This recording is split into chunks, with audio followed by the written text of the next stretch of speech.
You learned to read when you were 5 or 6. Someone handed you a book, and the world opened. Now imagine someone taking that book away, not losing it, taking it, scraping the ink off the page and writing a prayer over the top.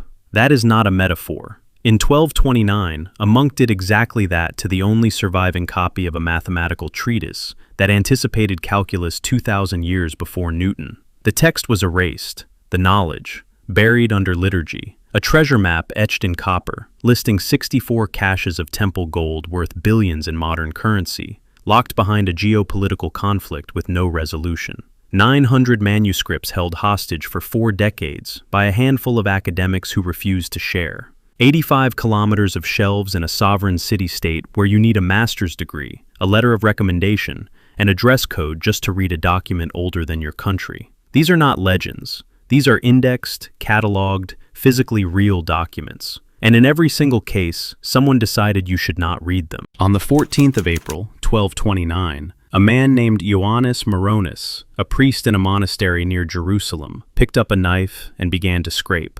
The parchment beneath his blade was goatskin, 300 years old. The text on it had been copied in Constantinople around 950, during the Macedonian Renaissance. The words belonged to Archimedes, the greatest mathematician of the ancient world. And what Ioannis Maronis scraped away that day included the only copy on earth of a treatise called The Method of Mechanical Theorems. If you have ever taken a calculus class, that title should stop you cold. Archimedes, writing in the 3rd century before the Common Era, had worked out the foundational principles of infinitesimal calculus: integration, limits, summation of infinite series, the tools that Newton and Leibniz would not rediscover until the 1600s, nearly 2,000 years later. Maronis cut the pages in half, rotated them 90 degrees, rebound them, and wrote a prayer book on top. 177 leaves of liturgy, inked over geometry that could have changed the trajectory of Western science.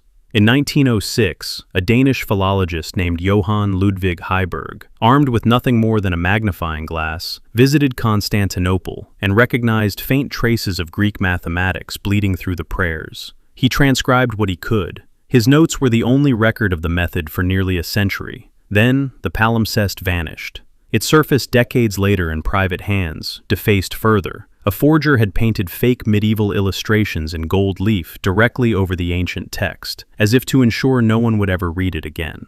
In 1998, the manuscript sold at Christie's for $2 million to an anonymous buyer later identified as Jeff Bezos. He sent it to the Walters Art Museum in Baltimore, where a team used synchrotron X-ray fluorescence, a particle accelerator, to make the iron in Archimedes' original ink glow through everything that had been piled on top of it. Rebiel Netz, a Stanford professor who co-led the project, put it bluntly: the ideas did not simply vanish, they vanished at the exact moment history needed them most. And in March 2026, a missing leaf of the palimpsest turned up in a museum in the French town of Blois. It had been sitting there, uncatalogued, for decades. The mainstream explanation is that palimpsesting was standard practice. Parchment was expensive, monks recycled. That is true. But the Fourth Crusade sacked Constantinople in 1204. Crusaders treated Greek manuscripts as heretical waste. And 25 years later, Maronis picked up his knife. He did not know what he was destroying. That is the generous reading. The less generous one is that nobody in that monastery cared to check. A Bedouin shepherd named Muhammad ed-Dib threw a stone into a cave above the Dead Sea in 1947. He heard pottery shatter. Inside the clay jars, wrapped in linen, he found scrolls, parchment the color of old bone, covered in Hebrew and Aramaic script 2,000 years old. Within a decade, 11 caves near Qumran had yielded roughly 900 manuscripts, including the oldest known copies of the Hebrew Bible, 15,000 fragments from Cave 4 alone. Imagine 15,000 pieces of a jigsaw, made from parchment so fragile it crumbles if you breathe on it wrong. By the early 1990s, more than 4 decades later, fewer than half had been published. The bottleneck was not complexity, it was people. A small team of predominantly Christian scholars from the École Biblique, the French biblical and archaeological school in Jerusalem, controlled access to the unpublished texts. Outsiders were refused. Historian Morton Smith of Columbia University called the situation disgraceful. Others called it the academic scandal of the century. The dam broke in September 1991. William Moffett, director of the Huntington Library in San Marino, California, announced that a complete set of scroll photographs would be open to all scholars without restriction. The New York Times ran it on the front page. Emmanuel Tove, the new chief editor, said 5 words that closed the era: "The rules have changed." Within months, Robert Eisenman and James Robinson published a facsimile edition from an unnamed source. 13 million viewers watched the Nova documentary. The scrolls belonged to everyone now. But for 40 years, they had not. No charges were filed, no investigation was opened, no one was held accountable. Not far from those same caves, Cave 3 to be precise, archaeologists in 1952 found something that did not belong with the spiritual texts. A scroll made not of parchment, but of copper. 2.4 meters long, 99% copper with traces of tin. The text was not written, it was punched, hammered into the metal with a stylus. The language was Mishnaic Hebrew, closer to street talk than the literary register of the other scrolls. And the content was not prayer, prophecy, or law. It was a list, 64 entries, each one a location and a quantity of buried treasure. Gold bars beneath a cistern, silver vessels under a specific staircase, tithes hidden in a tomb.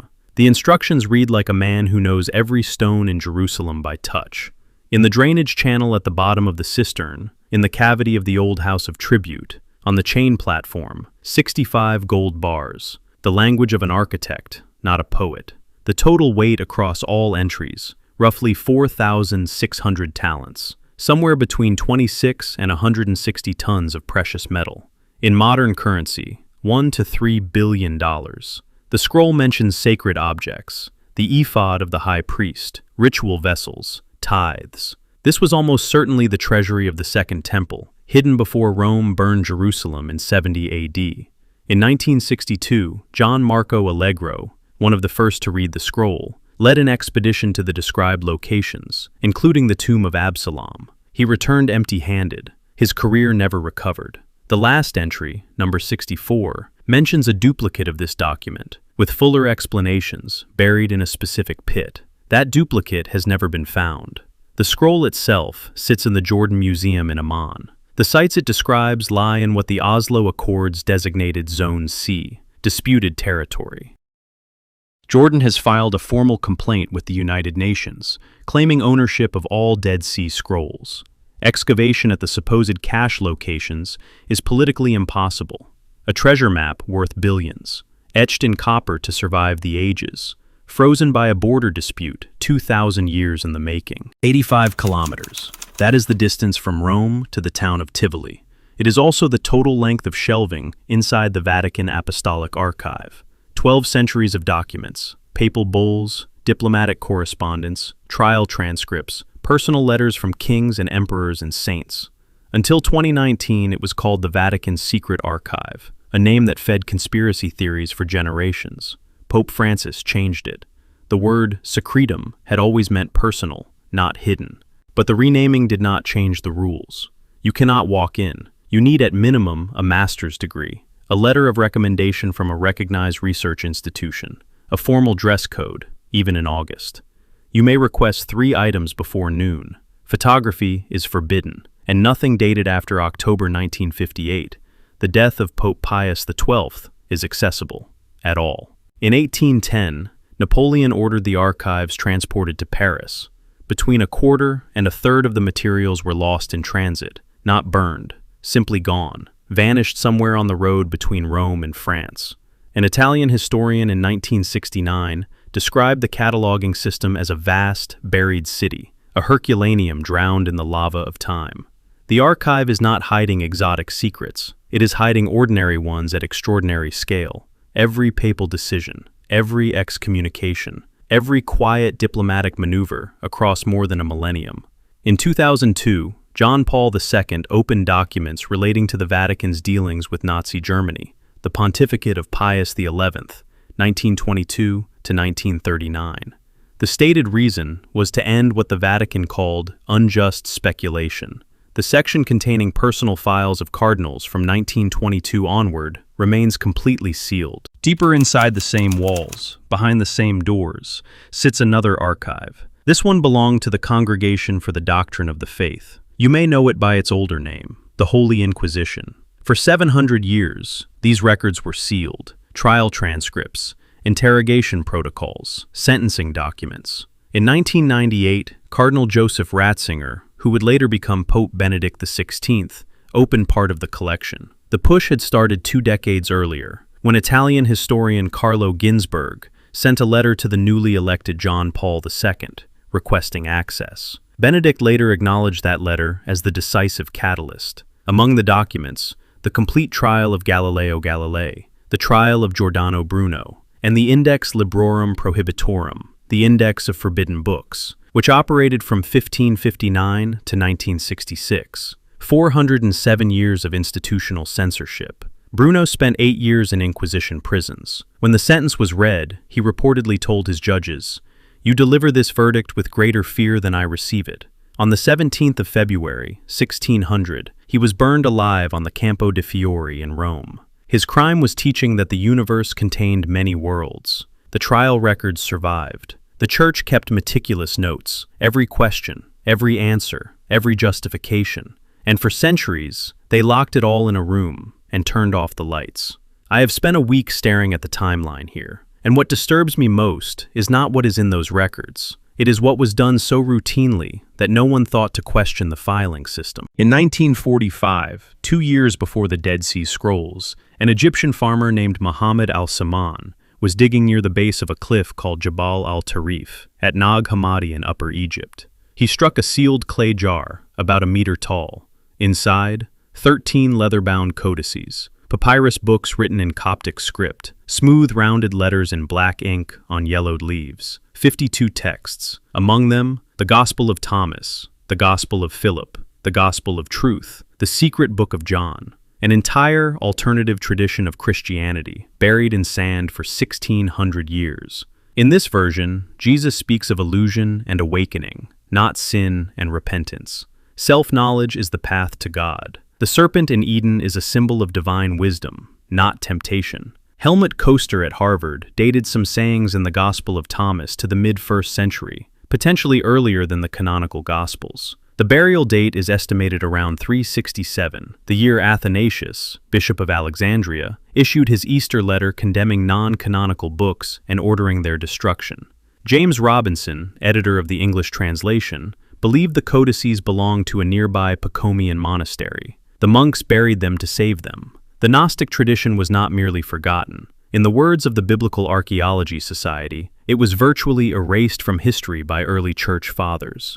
Their gospels were banned. Their gospels were burned. For 15 centuries, everything the world knew about Gnostic Christianity came exclusively from the people who had destroyed it. Nag Hammadi changed that. The texts are not a leak in the modern sense. They are a leak from the year 367, preserved not by institutions, but by sand. Here is something most people believe.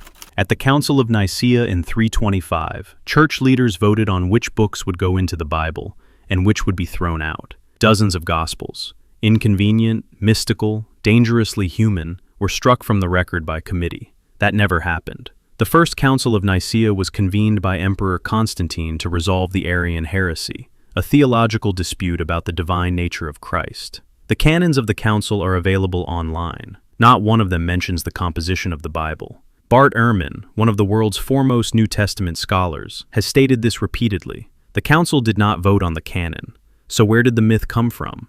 A 9th century Greek manuscript called the Synodicon Vetus describes a miraculous scene. The bishops placed canonical and apocryphal books on an altar, prayed, and the false ones fell to the floor by divine intervention. The text was published in the 17th century and picked up by Voltaire, who used it sarcastically in his philosophical dictionary. Then Dan Brown wrote The Da Vinci Code, and a fictional character declared that Constantine commissioned a new Bible, expunging gospels that showed Christ's human side. Fiction became fact in millions of minds. The real process of canonization took centuries and involved bishops across 3 continents. The first known list of 27 New Testament books matching the modern canon comes from Athanasius, the same Athanasius who ordered the Gnostic texts destroyed in 367. Not Nicaea, not a single dramatic vote. The myth persists because it offers a clean villain, a council, a vote, a cover-up. The reality is messier and arguably more unsettling. a slow, centuries-long consensus that defined orthodoxy not by what it included, but by what it quietly erased. The loss that haunts scholarship more than any other has no single culprit, no single date, and no grave to visit. The Great Library of Alexandria was founded under Ptolemy II in the 3rd century before the Common Era. Part of the Mound, a research institute with covered colonnades along the canals of Alexandria, botanical gardens, a communal dining hall, walking galleries designed for philosophical argument. The collection may have held 400,000 scrolls, papyrus rolls in cylindrical cases on wooden shelves. Unrolled end to end, they would stretch thousands of kilometers. Eratosthenes worked there and calculated the circumference of the earth. Hero invented the first steam engine. Aristarchus standardized the texts of Homer. Then, piece by piece, the library was destroyed. Julius Caesar in 48 before the Common Era. Plutarch says the Great Library burned. Seneca cites 40,000 scrolls destroyed. Yet Strabo visited the Mound decades later and mentioned no damage. The Serapeum, the daughter library, was demolished in 391 by order of Patriarch Theophilus, and the Arab conquest of 642 carries its own legend.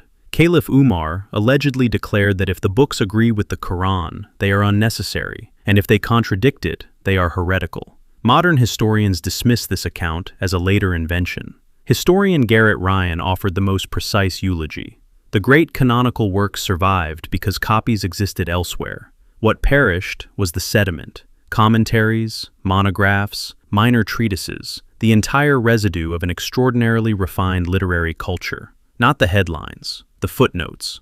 Hypatia of Alexandria, mathematician, astronomer, Neoplatonist philosopher, was torn apart by a Christian mob around 415. Her death marks the moment when the last ember of Alexandrian learning was stamped into the ground. Everything we have covered so far involves documents that were read, understood, and then hidden or destroyed.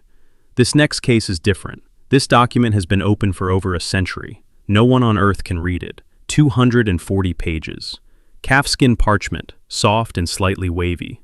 Elegant symbols in an unknown alphabet flowing left to right. Illustrations of plants that match no known species. Naked women bathing in green tubular structures.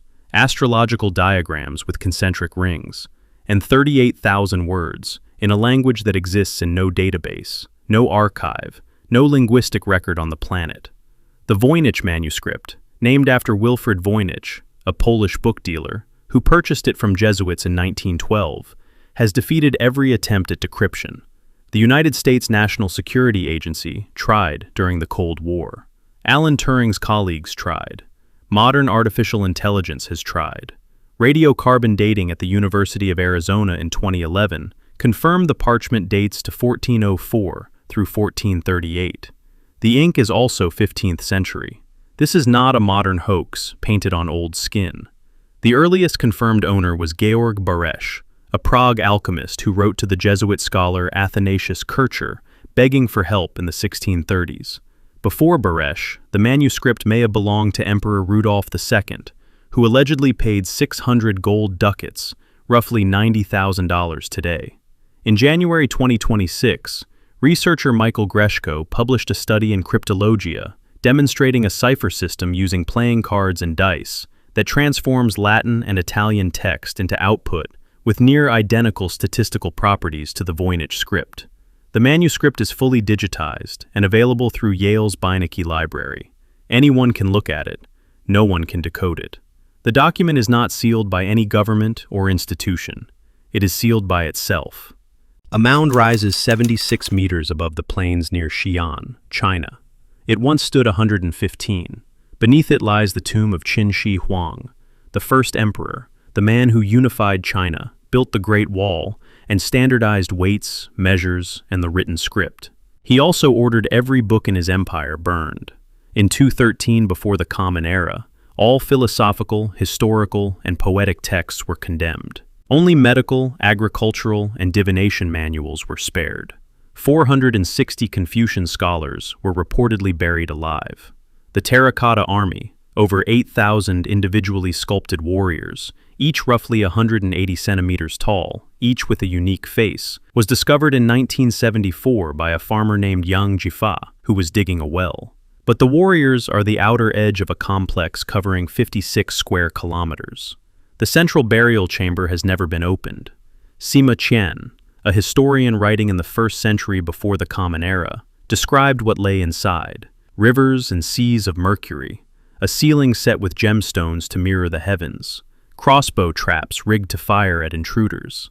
Modern geochemical surveys have measured mercury concentrations in the soil above the chamber at 100 times the normal level. The rivers appear to be real. The Chinese government refuses to authorize excavation. The official reason? Current technology cannot preserve the contents upon exposure to air. The pigments on the terracotta warriors famously disintegrated within minutes of first contact with oxygen. But there is a thought that will not let go of me. The emperor who burned every book in China kept his own library. Sima Qian records that imperial copies were preserved.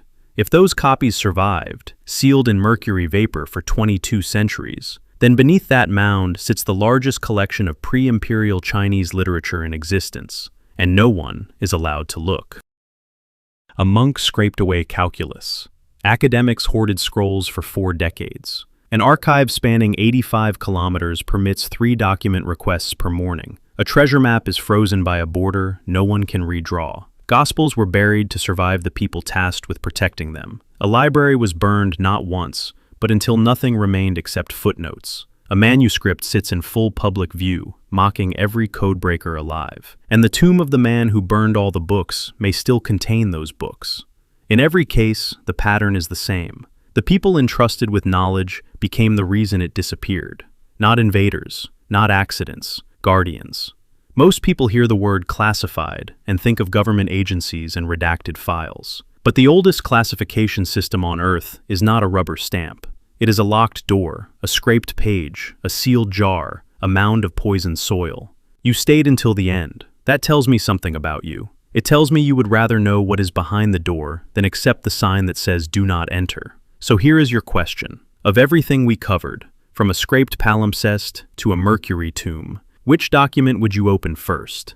And who benefits from it staying shut? Best answer gets pinned. Subscribe if the pattern made sense to you, because next time we are opening a different kind of archive, and this one is still classified by a government that exists today.